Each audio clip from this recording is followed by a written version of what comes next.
औरत। कहते हैं ना, घर दीवारों से नहीं, उसके अंदर रहने वाले लोगों से बनता है। लेकिन क्या हो जब घर के लोग ऐसे हो।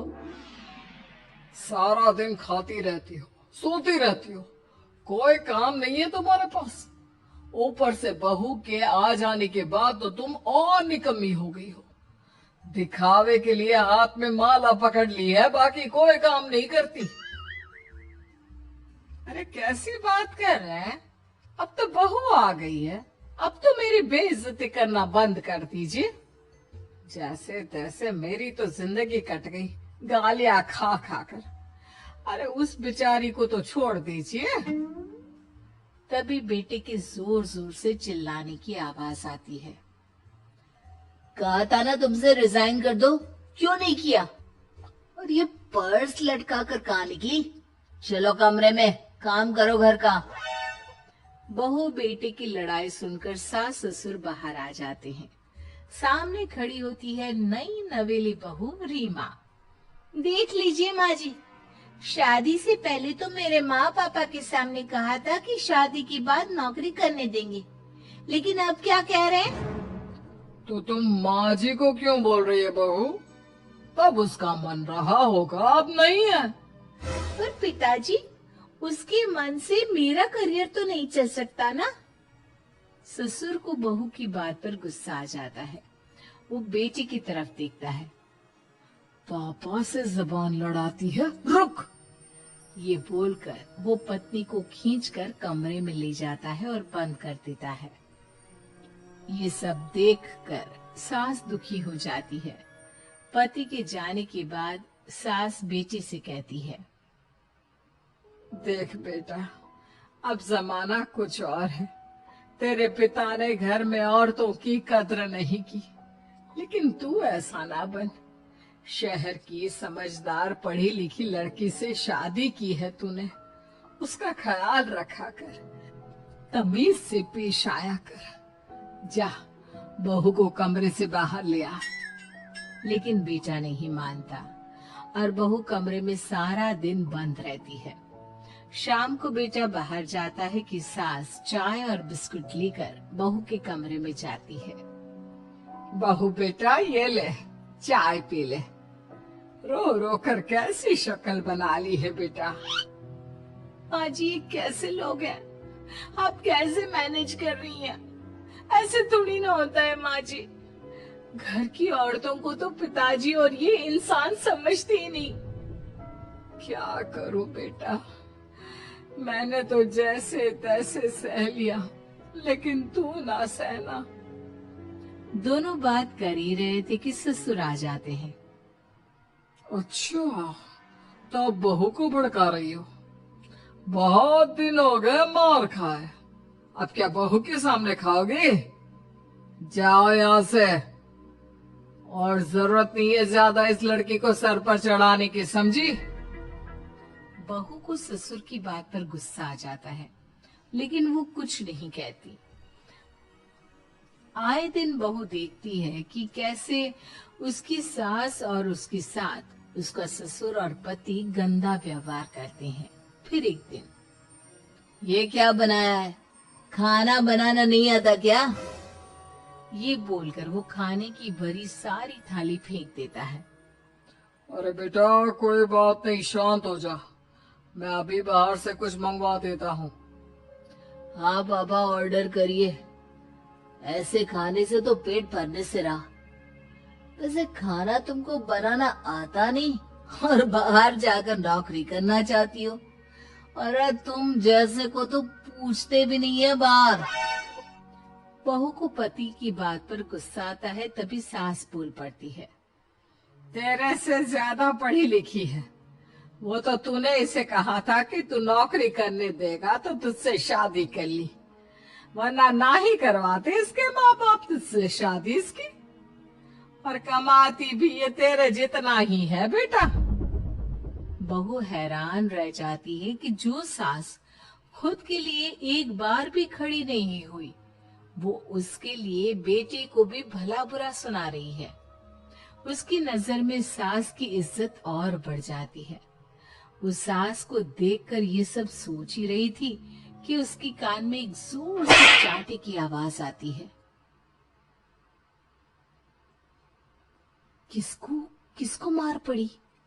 वो देख ही रही होती है कि उसकी नजर जमीन पर बैठी सास पर पड़ती है। अभी तो धीरे से मारा, फिर जुबान खोली ना तो ऐसा मारूंगा कि कान के पर्दे फट जाएंगे। सास रो रही थी। बेटा और पति वहां से चले जाते हैं। पिताजी अच्छा किया माँ को जोर का चांटा लगाकर। आगे से जबान खोलने से पहले 4 बार सोचेंगी। बड़ी आई। दोनों हंसते हुए वहां से निकल जाते हैं। बहू सास को उठाती है और पानी देती है। मैंने ये दिन रोज देखे हैं बहू, लेकिन तू नहीं सहना। तू अपना जीवन अपने अनुसार जीना। शादी के वक्त मैंने तेरी माँ से बात करने की कोशिश की थी, उन्हें बताया था, लेकिन वो नहीं मानी। बहू सास को पकड़कर रोने लगती है। वो इसलिए नहीं मानी क्योंकि वो मेरी सगी माँ नहीं है। माँ जी, जिस तरह से आप मेरे लिए खड़ी हुई है ना, मेरी माँ भी नहीं हुई। बेटा, मैं तेरा भला चाहती हूँ। तू नौकरी इस घर में रहकर तो नहीं कर पाएगी।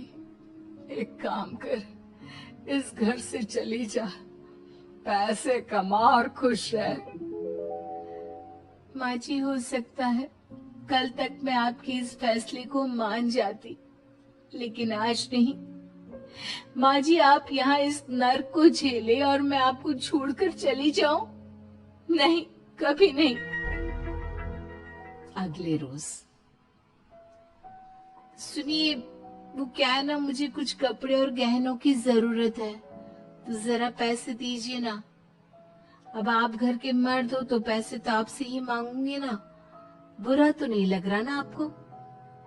नहीं नहीं, बुरा क्यों लगेगा। ये लो कार्ड, कर लेना शॉपिंग। अगले रोज, बिजली का बिल आया है 10,000 का, भर दीजिएगा। इतना बिल कैसे आ गया? बेटा, वो क्या है ना, सारा दिन बहू घर में रहती है तो कमरे में एसी और टीवी चलता रहता है। अब कम से कम बाहर जाए तो 4 पैसे कमा कर लाए।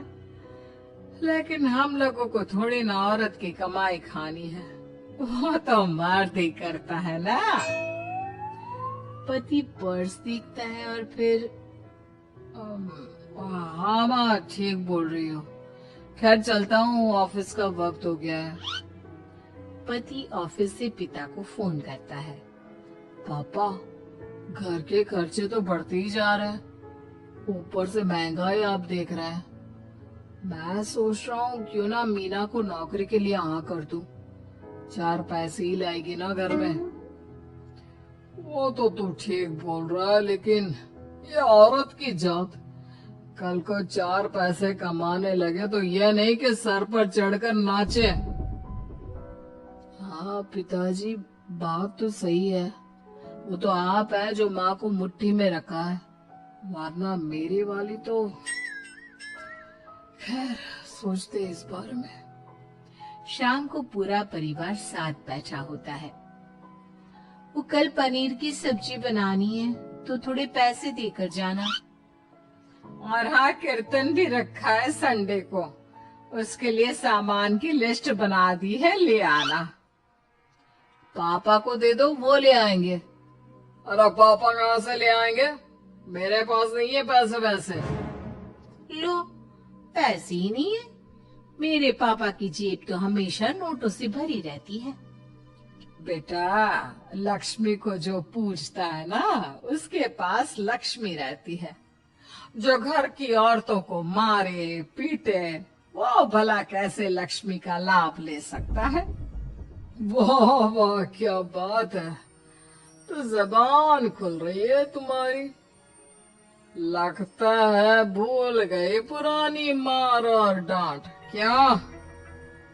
हाँ माँ जी, शांत हो जाइए, मैं नहीं देख सकती आपको मार खाता। और फिर हो सकता है कि मैं आपको बचाने आऊं तो ये भी मुझे मारे। ठीक है बहू, मैं कुछ नहीं कहती, तो ये लिस्ट बस दे दे, मैं चलिए आराम करने। फिर अगले रोज, सुनिए जी, वो मायके जाना है। वो क्या है ना, शादी के बाद से गई नहीं, तो ट्रेन की टिकट बुक करवा देना। तो मैं भी तो साथ जाऊंगा ना तुम्हारे। तो ठीक है, फिर फ्लाइट की ही टिकट करवा दीजिए। वो क्या है ना, अच्छा थोड़ी ना लगता है, आप पहली बार मेरे साथ जा रहे हो और हम ट्रेन से चले, ठीक है ना। पति ऑफिस जाता है, जहाँ उसका दोस्त कहता है, अरे क्या हो गया यार, परेशान सा दिख रहा है। तेरी तो नई नई शादी हुई है, भाभी परेशान कर रही है क्या? अरे नहीं यार, तू तो जानता है थोड़ी सी कमाई में घर चलाना मुश्किल हो रहा है। तू कैसे मैनेज करता है यार? कैसे क्या यार, तू जानता है ना मेरी बीवी रिया को, वो टीचर है, फिर घर में ट्यूशन करती है, साथ में बच्चे भी पढ़ लेते हैं। यार घर नाम की गाड़ी दोनों पहियों के साथ चलने से ही चलती है। वो भी कमाती है और मैं भी, और चल रहा है घर बस। पति को दोस्त की बात समझ में आती है, लेकिन पिता का ज्ञान कैसे भूल सकता था। भाई कल को सर पर चढ़कर नाचने लगी तो। शाम को घर आता है, जहाँ उसकी बुआ और उसका बेटा बैठे होते हैं। अरे आ गया लल्ला, कैसा थका थका सा लग रहा है, सब ठीक है ना? नमस्ते बुआ, कैसे आना हुआ? कैसा है रमेश? भाई को तो भाई की याद ही नहीं आती। अरे नहीं नहीं भैया, याद नहीं आती तो यहाँ कैसे आता? ये लीजिए मेरी शादी का कार्ड, जरूर आना। पति कार्ड खोलता है। डॉक्टर रश्मि, अरे वाह, तेरी होने वाली बीवी डॉक्टर है। और क्या भैया, आपकी बीवी इंजीनियर तो मेरी डॉक्टर। तभी वहाँ सास आ जाती है। अरे जब घर में ही बिठाना है बेचारी को, तो काहे का इंजीनियर है, तो काम वाली ही, घर का काम करती है और आराम। इतनी पढ़ी लिखी लड़की को घर पर क्यों बिठा रखा है? अरे बहू कहीं झोला छाप डिग्री तो नहीं लेकर आई है? पत्नी की बुराई सुनकर पति को गुस्सा आता है।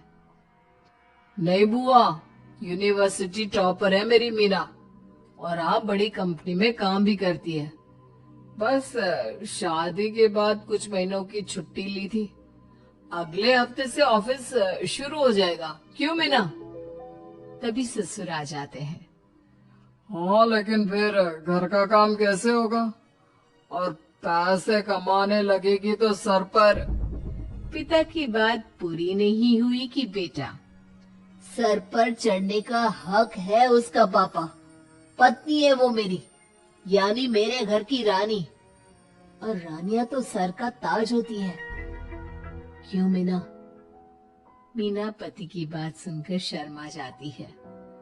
वाह बेटा, तू सही समय में समझ गया कि औरतों की इज्जत करने वाले घर में शांति और लक्ष्मी का वास होता है।